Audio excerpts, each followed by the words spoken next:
Saya kenalkan dulu sih. Saya Pak Arif, saya kenalkan dulu. Terima kasih. Ini adalah Bapak Ibu SMK Lapak Busana. Ada guru itu dan guru remaja. Remaja itu guru umum, guru yang mengajar bahasa Inggris, matematika dan sebagainya. Yang selama ini kami mempunyai program dari pemerintah untuk pembelajarannya matematik. Dan di sebelah dengan Niko Pak Wik, pengganti kepala sekolah hari ini, karena Pak Budi sedang ada acara, beliau akan mas penggantinya begini yang perkenalan bersama. Dan Pak Arif nih, Bapak Ibu, ini Pak Arif CM-nya dari PT DSI. Kita kenalnya harganya super gitu ya Pak? Iya. Nah, itu enggak namanya Pak Ahmad aja. oh. Jangan syukur. Oh iya. Beda ya Pak ya? Beda. Sebenarnya kan apa? Beda. Iya, ini kita masih satu keluarga dengan mereka. Cuma kan ini garmen, saya kan rokok. Jadi saya mau misahkan itu. Nanti kalau bilangnya apa? Garmennya syukur, nanti kesannya kan di luar nanti tempatnya rokok gitu. Iya. Terima kasih. Ini aja awal perkenalan dulu. Alhamdulillah yang dialami.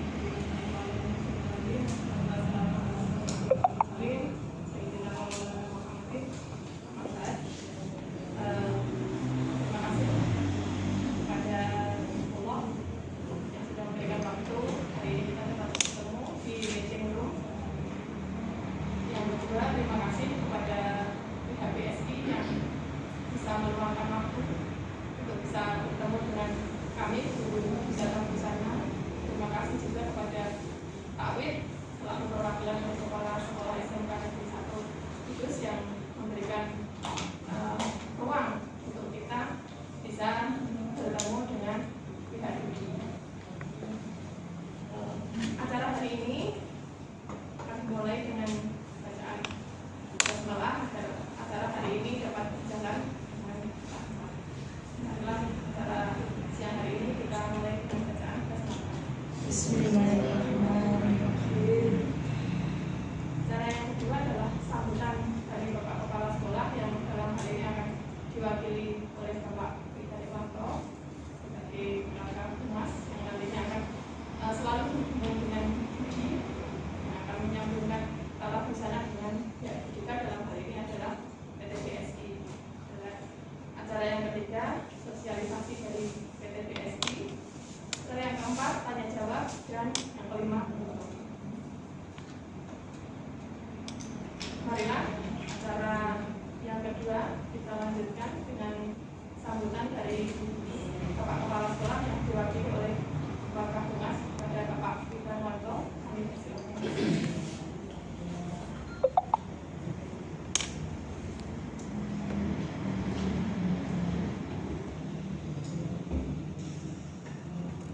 Assalamualaikum warahmatullahi wabarakatuh.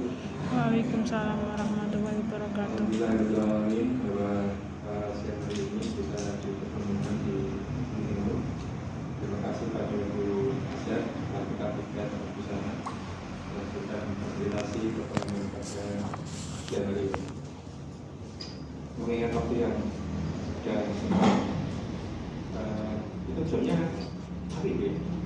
Oh, Sudah sangat juga.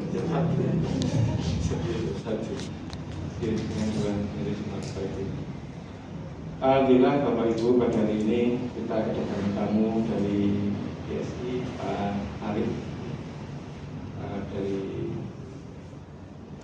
Budi. Mohon maaf bahwa Pak Sekolah tidak bisa bersama dengan kita karena ada tugas lain di SMK 3. Pak Budi itu kepala di SMK 3 dan PLT di SMK 1. Ya, ada 2 kaki di sana. Bapak Ibu yang kami hormati, pertemuan pada siang hari ini tentang penajaman kurikulum ya. Penajaman mata pelajaran terkait dengan pendidikan. Kebetulan nanti ada narasumber dari BSI, dari Pak Arif. Dari sekolah, harapan kami ada beberapa Bapak Ibu. Yang pertama, nanti harapan kami tersusun semakin kuat penegasan di kurikulum yang berkaitan dengan tata busana. Yang kedua, harapan kami kepada BSI, Pak Arif, nanti anak-anak kami diberikan kesempatan untuk PKL di sana sehingga bisa menimba ilmu dari BSI. Dengan demikian nanti pada saat siswa kami lulus bisa lebih terampil dalam sana. Harapan yang berikutnya untuk kedepannya, Pak Arif, harapan kami BSI bisa menjadi program kelas industri, Pak Arif. Nanti kita buatkan semacam metodologi atau bersama, maupun nanti kita upload di kemudian hari Pak Arif. Nanti Pak Arif bisa yang membuat draftnya atau kami juga bisa jadi mungkin kalau untuk awal tahun 2022 nanti kami arahnya ke PKL-nya dulu. Nanti di tahun ajaran baru 2022-2023 kalau bisa BSI sudah menjadi program kelas industri berlaku di kelas 10 yang akan datang. Jadi karena lulusan SMK kan harapannya adalah terampil dalam skillnya gitu. Jadi kalau anak-anak kami ada berapa kelas berarti tata busana? 8 kelas tata busana. Demikian Pak, harapan kami kita saja karena waktu yang semakin sedikit. Bapak Ibu selamat mengikuti kegiatan ini. Silakan nanti berinteraksi dengan Pak Arif. Pak Arif, saya mohon izin setelah ini saya ada keperluan lain. Dari kami terima kasih. Assalamualaikum warahmatullahi wabarakatuh. Terima kasih Pak Wid. Acara selanjutnya yakni sosialisasi dari PT BSI dan mungkin nanti bisa langsung dilanjutkan dengan tanya jawab. Gimana saya?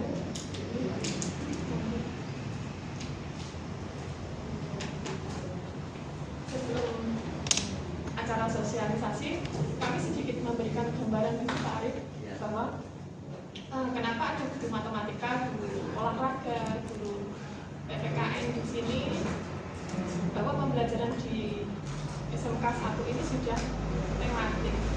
Jadi harapannya tidak hanya yang mengaku di tata busana itu guru produktif saja, melainkan guru-guru normaja, kita mengistilahkan itu sebagai guru normaja, itu memberikan bekal-bekal, entah itu semacam attitude, entah itu jiwa kebangsaan dan sebagainya, untuk bekal siswa nanti ketika di industri itu bagaimana. Karena memang kami di produksi, di keahlian, kita hanya melatih anak skill, sementara sikap-sikap dan ketahanan fisik dan kedisiplinan, logika-logika dalam pekerjaan seperti itu kami tidak bisa memberikan karena waktu yang tidak mencukupi. Oleh karena itu guru normaja kita bawa ke produktif agar bisa menyesuaikan keterampilan anak, terutama di soft skill-nya. Ketika nanti dia ke industri, hal-hal yang sifatnya di luar keterampilan, mereka juga menguasai dan baik dengan lingkungan semacam itu. Ini fungsinya kami mendatangkan guru-guru di luar produksi. Monggo acara selanjutnya kami serahkan kepada pihak PTBS. Silakan Pak.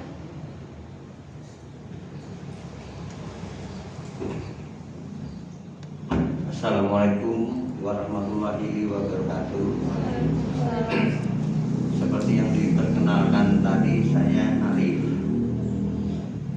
Biasanya kalau nggak kenal maka tidak sayang, gitu kan, bahasanya seperti itu. Jadi saya sekarang bekerja di BSI itu sebagai General Manager, jadi yang bertanggung jawab mulai dari produksi sampai ke marketing. Di dalamnya tuh banyak-banyak departemen yang harus saya bawahi untuk mencapai satu tujuan.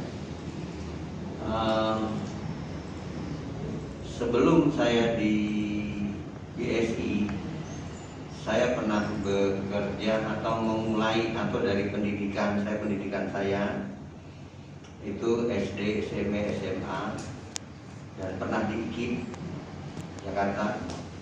Kemudian setelah itu bekerja di fashion designer itu Valentino Napi 20 fashion designer itu di tahun 89, kira-kira 89. Kemudian lanjut ke dunia industri mulai tahun 90-an. Nah, di dunia industri itu yang saya maksud adalah garment industri. Jadi pertama kali saya gabung itu di garment industri grupnya Astra, itu bertempat di Bogor. Kemudian 2 tahun kemudian saya ke Bekasi juga sama, di sana di Arotamas. Jabatan saya di sana waktu itu masih sekelas asisten manajer, jadi membawahi pola, cutting, kemudian sampel. Kemudian setelah itu baru ke Pangrades, jadi tapi yang di daerah Tangerang, Pancaprima lebih lengkapnya. Saya factory manager di sana 5 tahun. Setelah itu saya usaha sendiri, buka garment sendiri.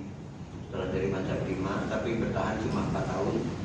Nah, setelah itu saya di Bogor ada satu perusahaan Korea, saya gabung sama mereka itu 9 tahun di sana. Tahun 2014 baru saya ke Semarang ke Panjatunggal Knitting Mill, jabatan tetap factory manager atau manajer produksi di sana. Kemudian setelah dari PKM itu di PKM saya 5 tahun. Nah, setelah itu baru saya ke AOI BBI.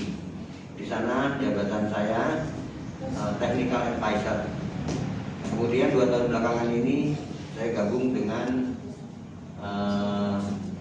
Sukun Group, ya Sukun Group. Jadi lebih lengkapnya bos saya langsung itu Pak Alek. Jadi kan karena keinginan dari Pak Alek atau dari Sukun Group itu ingin diversifikasi usaha. Karena tekstil sudah punya, ini pengembangan berikutnya untuk garment. Jadi saya 2 tahun di sana di garment. Jadi kalau saya boleh cerita, ketika saya datang ke situ pertama, saya jadi technical advisor atau jadi konsultan. Nah, setelah beberapa bulan konsultan melihat grafiknya naik, beliau minta saya gabung. Jadi kira-kira 1 tahun setengah ini saya 100% di sana. Jadi saya sudah jadi warga Kudus. Saya sudah jadi warga Kudus dan saya merasa jadi warga Kudus karena di Kudus ini kelihatannya nyaman sekali, enak sekali. Nah, kaitan dengan itu pabrik yang saya naungi juga, saya juga ingin nyaman. Nah, ketika saya ingin melakukan pengembangan pabrik itu, otomatis saya butuh SDM. Ketika saya butuh SDM itu, saya menemukan SDM yang langsung saya tuju langsung saya singkat. SDM yang saya terima itu banyak yang dari SMK. Dia banyak yang dari SMK. Di Kudus ini, yang di BSI ini banyak dari SMK Tata Busana. Terus saya lihat kok begini ya gitu. Jadi kok begini ya gitu ya. Jadi mereka tuh kalah secara kompetensi atau secara profesionalismenya, secara keahliannya, secara apanya itu tidak ada bedanya. Bahkan yang lulusan SMP, yang nggak sekolah, yang nggak dapat pendidikan formal jauh lebih pintar dari yang lulusan itu. Lalu saya waktu itu saya hubungin HRD, ini Pak Uut, kebetulan HRD di tempat saya. Pak, yuk kita bareng-bareng yuk datangi SMK, kita ngobrol, kita komunikasi, kemudian biar ada satu ketemu. Jadi saya ingin cita-cita saya ketika lulusan SMK itu, SMK Tata Busana khususnya lulus, itu benar-benar kompetensinya teruji gitu. Ya, terus saya lihat dari kelemahan yang datang itu, apa sih yang paling utama dari mereka kelemahannya? Pertama, masalah soft skill. Jadi soft skill ini kan hal yang abstrak ya, kemampuan mengelola emosi, berkomunikasi, beradaptasi dan sebagainya itu tidak terlihat. Nah, lalu di kunjungan pertama kali saya ke sini ya Bu ya, ke sini, nah, saya bilang kenapa kurikulum sekolah ini atau sekolah yang di Tata Busana tentunya itu kok nggak nyambung ya sama dunia industri yang kekinian sekarang. Sebab saya lihat kan industri kalau lari cepat sekali, teknologi perkembangan segalanya cepat sekali. Sementara sekolah itu tidak mengikuti. Jadi ketika ketemu di dunia nyata atau dunia industri, mereka bingung. Si lulusannya ini bingung. Ini saya ini apa, melakukan apa, kerjanya apa. Jadi tidak ada perbekalan khusus, apalagi kan SMK kan ditujukan kan, ya kalau melihat dari itu kan disiapkan untuk kerja kan, dibanding misalnya untuk meneruskan pendidikan gitu, disiapkan untuk kerja kan. Tapi kalau untuk kerja kan tidak melulu masalah hard skill aja atau kemampuan secara teknikal, tapi yang apalagi pemula, apalagi di awal itu masalah soft skill. Jadi keinginan saya datang ke sini terus saya bicara seperti ini, saya memimpikan ada satu program yang betul-betul dilakukan di entah itu kelas industri atau apa namanya. Tapi begitu dengan tujuan kita keluar dari situ, mereka sudah tahu nih, oh saya harus begini, saya ini begini, kemampuan saya begini, saya bisa melakukan ini, saya begini, saya begitu. Bahkan ada satu hal lagi di sini, saya lihat kan di sini seperti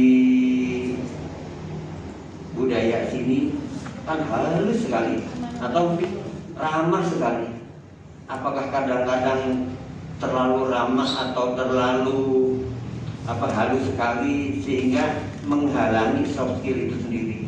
Contohnya seperti ini. Ketika ada karyawan masuk ke tempat saya, terus mereka punya atasannya itu lebih tua dari dia. Jadi segala keputusannya tergantung atasan. Jadi karena pekewo, karena rasanya gimana, karena apa, akhirnya tidak berkembang, komunikasinya tidak jalan. Nah, saya apakah itu juga jadi penyebab ini lontaran pertanyaan saya. Apakah itu juga jadi penyebab saking orangnya sopan, saking orangnya hormat sehingga menghalangi hal-hal yang sifatnya berbeda. Artinya begini, mungkin kalau di rumah itu berlaku, tapi ketika di dunia industri itu harus dilupakan. Jadi dunia industri kan dunia yang praktis ya, sebetulnya praktis sekali. Jadi A, B. Nah, satu hal lagi, ketika belajar di sekolah mereka itu kan seperti matematika, kita belajar ada kali, ada tambah, ada kurang, ada kuadrat, ada akar dan sebagainya. Tapi begitu nyampe dunia nyata kan cuma kali, kurang, tambah, sudah itu aja yang dipakai. Kan sudah itu. Apakah kita juga bisa bekalin mereka, nanti kalau udah di dunia nyata kamu ini loh yang dipakai.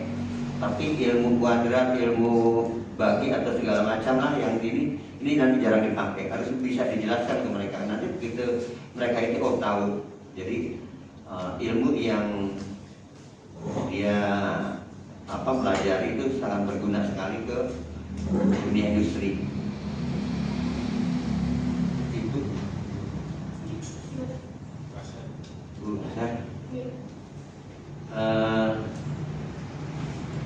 jadi sampai sampai di sini saya sudah ungkapin apa keinginan industri ya IESI ini. Jadi latar belakang apa saya datang ke sini tadi saya sudah ceritakan. Jadi saya pengen punya satu program, entah itu kelas tinggi entah apalah, yang menjodohkan keinginan dunia industri dan keinginan dunia sekolah. Jadi kurikulum sekolah itu nyambung dengan katakanlah kurikulum dunia industri. Nah tentunya yang sekarang ya kekinian, misalnya perkembangan mesin di dunia industri kan cepat sekali. Mungkin sekolah tidak ada itu mesinnya di situ. Tapi ketika dia menemukan mesin baru atau baru, mereka sudah punya bekal. Ya, mereka punya bekal, misalnya kalau mesin itu kan cara pengoperasiannya dan sebagainya. Tapi apapun perkembangan dunia mesin atau apapun, pasti ada yang namanya dasar. Artinya ilmu dasarnya mesti ada. Jadi artinya bagaimana ya? Jadi saya ingin ada satu kesepakatan, satu kerjasama, satu jalan yang kita tuju itu sama, bahwa keinginan dunia pendidikan dengan dunia kerja atau dunia industri itu link. Jadi saya nggak akan menemukan lagi ketika saya ada lulusan SMK datang ke tempat saya itu mereka itu memang siap-siap kerja gitu, memang betul siap kerja gitu.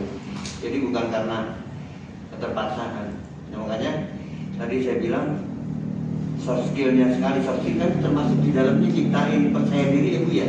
Ciptain itu kan dari soft skill ya, dari itu ya. Gimana caranya bisa seperti itu gitu. Ya, dari si untuk membuka sampai di sini, monggo kalau ada pertanyaan, ada apa yang kaitan dengan kerjasama dunia sekolah dengan dunia pendidikan atau realita yang ada di sini. Untuk Bapak Ibu yang sebagai gambaran lagi nih Pak, di sini ada buku matematika. Iya. Tapi dengan di sana tadi menyampaikan masalah mesin. Iya. Nah, dasar-dasar apa? Matematika kan dekat dengan mesin biasanya, Iya, betul. atau dengan ada guru bahasa Inggris, ada guru TI. Nah, apa yang bisa diberikan oleh guru ini, guru mapel ini, supaya bisa membekali anak-anak bisa bekerja di sana? Dalam arti yang terjadi kan seperti ini. Mungkin peluang pemerintah untuk kita bisa paham itu kan magang. Mungkin kami untuk langkah pertama bisa tidak guru-guru kami ini diberikan ruang untuk di BSI untuk magang, dalam arti entah itu melihat, entah itu mengobservasi, supaya beliau-beliau ini punya gambaran industri dalam dapurnya pabrik itu seperti apa. Ya. Kelemahan kami Sangat nggak boleh pernah masuk sekali. pabrik. Sangat boleh sekali Bu, Hanya satu sangat aja yang boleh masuk sekali. pabrik. Tapi ya itu tadi yang saya bilang, dunia kerja dengan dunia dunia kerja atau dunia itu beda sekali dengan dunia sekolah atau dunia rumah, itu sangat jauh sekali. Mungkin kalau di sana ketemu teriakan itu sangat biasa lah, tapi di sekolah kan nggak ada seperti itu, atau di rumah juga nggak ada seperti itu. Misalnya seperti itu, monggo boleh sekali datang ke tempat kami di sana, entah itu magang, entah itu observasi, entah itu training, monggo apa aja boleh. Yang penting feedbacknya nanti ke anak didik kita ini bisa bagus gitu. Tapi biasanya kan kalau kita mau bagusin orang, kan pertama diri sendiri kan harus bagus dulu ya Bu ya. Betul nggak? Kalau guru sih konotasi saya atau pemikiran saya ini kudu cerewet gitu ya. Kudu cerewet, ngomongnya nggak ada berhentinya segala macam. Kalau cerewetnya orang biasa ya biasa isinya, tapi guru yang cerewet artinya cerewetnya dengan ilmunya gitu, dan dengan ilmunya keluar gitu. Bahkan dari hal apapun itu masalah komunikasi yang paling utama, apalagi di dunia industri. baik itu komunikasi secara verbal, secara oral maupun komunikasi secara tulisan. Itu. Mungkin Bapak Ibu Guru bisa memperoleh kejelasan lebih lanjut lagi dalam arti ketahanan fisik. Apa yang di sini kebetulan ada guru olahraga, Pak. Betul, apa yang harus diberikan guru olahraga supaya anak-anak itu tahan banting fisiknya di industri. Terus guru matematika yang mendekati ilmu praktisnya di industri itu seperti apa? Karena saya yakin guru matematika di sini mungkin ya jadi kan masih mengingat dulu pelajaran SMA bagaimana akhirnya ketika di industri yang kepake itu yang apa? Guru bahasa Inggris kami pun juga ketika saya waktu itu sempat ke industri, ternyata yang digunakan itu bahasa Inggris semua. Sementara bahasa Inggrisnya di sekolah itu hanya conversation, sementara apa ini ya, kosakata industri tidak masuk. Guru bahasa Inggris itu banyak sekali. Nah seperti itu. Guru TIK juga kalau di pola atau di desain kan otomatis itu guru TIK juga. Nah seperti itu, bagaimana guru TIK bisa menyerap sedikit ilmu untuk gambaran siswa-siswa kami ketika di industri. Jujur, kenapa itu putus? Ya memang di kami di sekolah tidak pernah masuk pabrik, tidak pernah kerja di pabrik. 1-2 aja yang mungkin Pak Haryono sudah punya pengalaman di Pura ya Pak. Ya saya dulu juga punya sedikit pengalaman di swasta, jadi sedikit banyak ada paham. Cuma sebagian yang tanya ini kan benar-benar batal dulu seperti itu dan belum pernah kerja punya industri seperti itu. Bagaimana ada guru apa ini bahasa Jawa yang biasanya kami tekankan untuk attitude, ya mungkin akhirnya nanti yang muncul kan kejawa-jawaannya. Nah, kalau kita harus geser ke pola komunikasi, pola etika di industri itu bagaimana? Guru bahasa Indonesia. Nah itu yang ingin kami dapatkan, kebutuhan apa dari industri, di mana guru nanti bisa menyerap dan bisa disampaikan ke siswa seperti itu. Jadi sebagai gambaran industri itu ada 3 unsur di sana. Industri itu pertama ini juga sama seperti saya ketika membangun BSI. Jadi pertama yang kita bangun yang harus kita adakan itu pertama struktur. Ketika satu perusahaan itu harus ada, kita harus mempunyai struktur. Jadi strukturnya itu dari mulai tertinggi sampai yang terendah. Kalau struktur sudah ada, itu nanti baru kita adakan atau kita ciptakan atau kita lengkapi dengan SOP. Jadi standar operasional prosedurnya itu ada. Kemudian yang ketiga ditajamkan lagi dengan job desk. Jadi 3 unsur itulah yang membangun atau kerangka atau fondasi satu perusahaan, satu bidang usaha apapun. Jadi ketika ada struktur, mereka tahu siapa PIC yang paling bertanggung jawab. Ketika ada SOP, mereka semua punya standar kerjanya sampai di mana. Jadi tidak overlap dengan departemen yang lain. Ketika punya job desk itu lebih jelas lagi. Jadi harus ketika mengerjakan sesuatu itu dengan waktu berapa, dengan detiknya berapa, harus menghasilkan berapa, itu ditajamkan lagi dengan job desk itu sesuai dengan departemen masing-masing. Nah tadi kalau Ibu jelaskan di sini ada guru bahasa Inggris, guru matematika, kemudian guru bahasa Indonesia, ya semua disiplin ilmu ada di pabrik. Nah untuk bahasa Inggris misalnya, yang khususnya di tempat saya, secara verbal sehari-hari mereka tidak bicara bahasa Inggris, tapi ketika berhubungan dengan buyer itu bahasa Inggris. Bahasa Inggrisnya pun pilihan, artinya bahasa Inggris Garment, saya sebutnya bahasa Inggris Garment, yang selalu berulang-ulang seperti itu, seperti penyebutan size pack, length, width, terus udah gitu chest, untuk waist, untuk apa dan sebagainya, dan hanya itu aja yang disebut. Jadi bukan bahasa Inggris yang banyak sekali diajarkan di sini mungkin.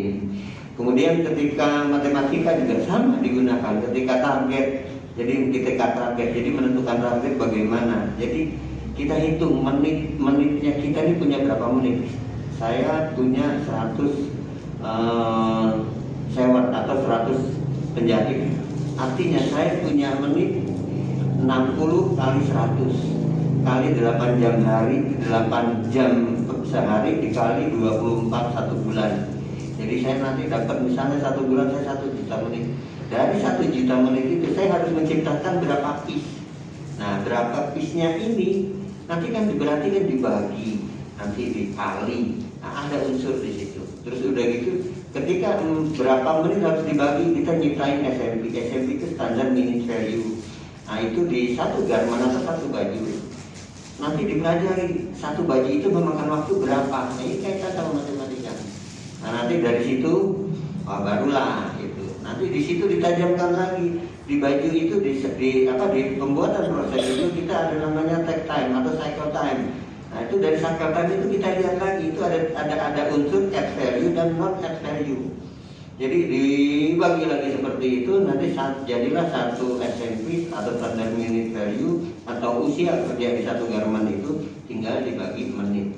Ketika dapat sesuai dengan itu disebutlah 100% efek produktivitas. Ketika kurang, ketika tinggal persentasenya berapa. Begitu Bu. Ada sedikit terbuka pikiran kita bahwa baca dengan kosakata sedikit aja kadang-kadang banyak sekali bahasa Inggris yang anak-anak harus pahami bahwa tidak semuanya. Di sini kita bahasanya bahasa kaku, bahasa formal, bahasa institusi, sementara di industri hal-hal kecil-kecil kosakata Jerman dan ternyata penggunaan waktu yang sangat rigid dan harus dengan matematika, ilmu matematika. Nah, itu mungkin kami sedikit dapat gambaran.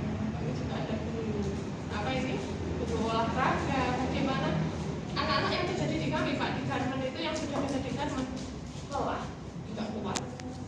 Intinya fisiknya enggak kuat lah di industri seperti itu. Bagaimana apakah solusi? Karena ada sedikit cerita tadi, tapi di buku saya bukan di garment. Kalau saya ada sedikit pekerjaan ya, nyetrika lebih aman pakai sandal, dan saya kalau pakai sandal itu lebih tahan lama daripada nggak pakai sandal. Nah, itu kan mungkin ada kaitannya dengan olahraga yang seperti ini, ketahanan fisiknya. Nah, seperti itu ketahanan fisik yang bagaimana yang diperlukan di garment. Nanti biar jadi PR guru olahraga supaya mampu berdiri dalam waktu berjam-jam. Seperti itu. Betul. Jadi di kami itu ada satu, misalnya saya cerita beberapa kondisi di